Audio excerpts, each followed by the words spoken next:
Given all of its wild swings for the fences, which routinely go off the rails, worth can be found in Nothing But Trouble by how it builds a strong and rich atmosphere.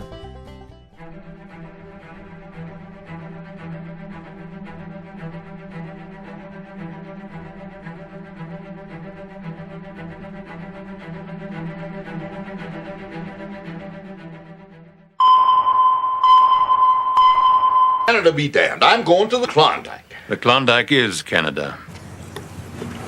Giorgio, you be doing just fine, brother. Good or bad, the thing that tends to make a movie last in our consciousness is probably the bold choices it makes. Whether it's a mere departure from the norm, or a drastic shift off the beaten path, any difference from the usual has some lasting imprint on your brain.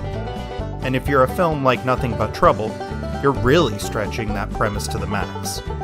To say that Nothing But Trouble is unusual or outside the norm is putting it lightly. Hey, ho, ha, ho!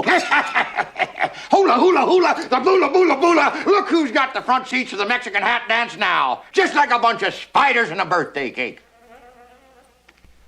After 30 years, there's very few films quite like it, and if you've seen it, you'd understand why.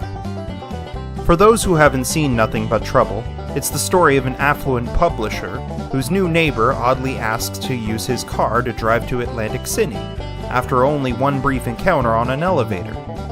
More interested in pleasure than business, the publisher goes with her, along with his two pushy Brazilian clients.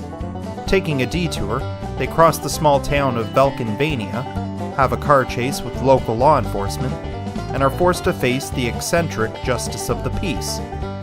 There at the courthouse/funhouse, they're detained by a colorful cast of characters who make them endure antics and obstacles that are both strange and psychotic. Marjorie Vulcanheiser. She forgot the duck? Hey, look at this. It's a slide. Yeah, but this is no playground. Could be a bed of spikes down there. Let's go. Go! Come on. You go! Take it slow!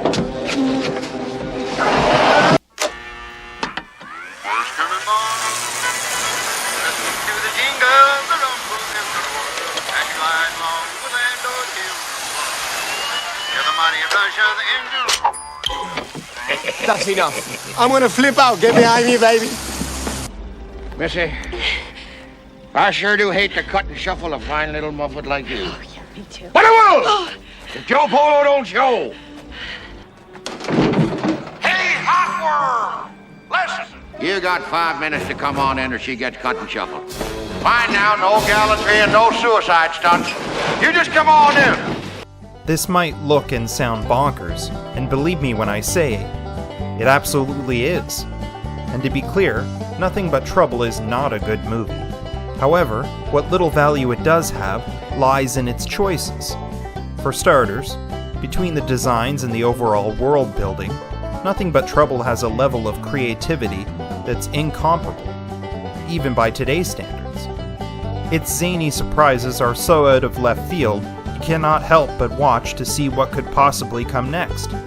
So much is so cartoonish, it's both inconceivable and unbelievable, even as you're watching it. Our opening characters may be the only thing remotely normal in Nothing But Trouble, but those who reside in Belcanvania are anything but. There's nothing special about Chevy Chase's performance as Chris Thorne, our lead. And the same can be said for his neighbor, Diane, played by Demi Moore. Chase plays his all-too common sarcastic self. Now, turn around, put your hands on the roof of the car, please, sir. There you go, sir. Spread them. Oh, come on, I really... Spread them. Yeah, that's nice, thanks. The lower back, please. Thank you, yeah. Check the prostate, that's nice. How about a nice Hawaiian punch?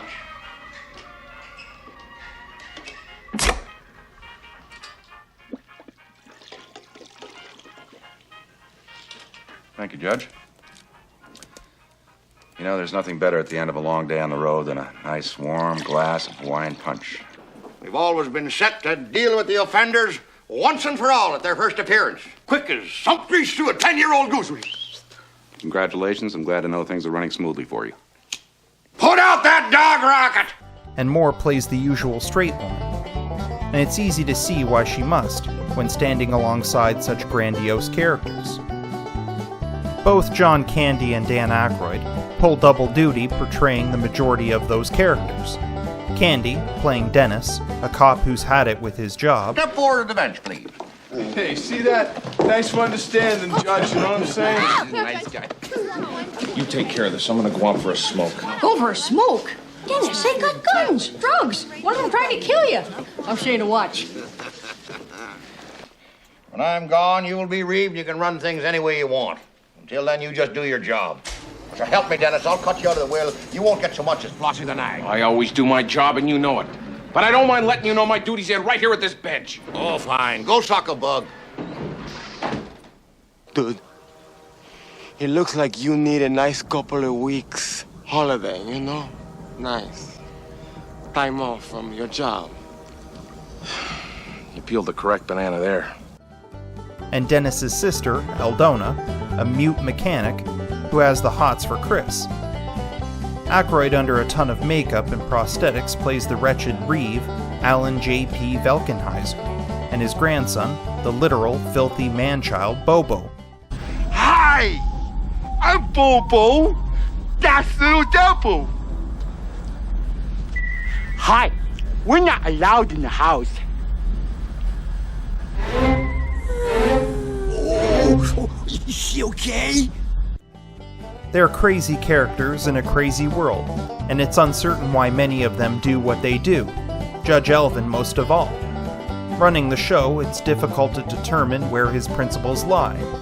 His punishments can be overzealous, to say the least, and the basis for his judgments are rooted in personal beliefs, as opposed to the framework of the law. And even those beliefs don't need to be rooted in facts. Who's Christopher Lawrence Thorne? That's me, Your Honor. Thorne Financial Publishing, Water Street, New York. Okay. Banker? No, banker, no. Financial Publishing.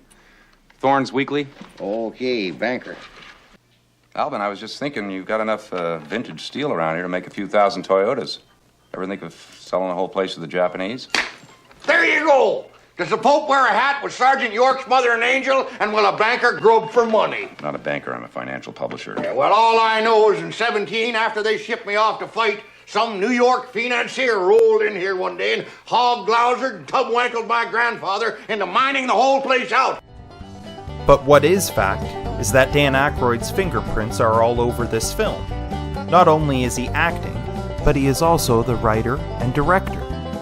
Now, it may seem like I'm trying to tear this film apart, but actually, I like Nothing But Trouble.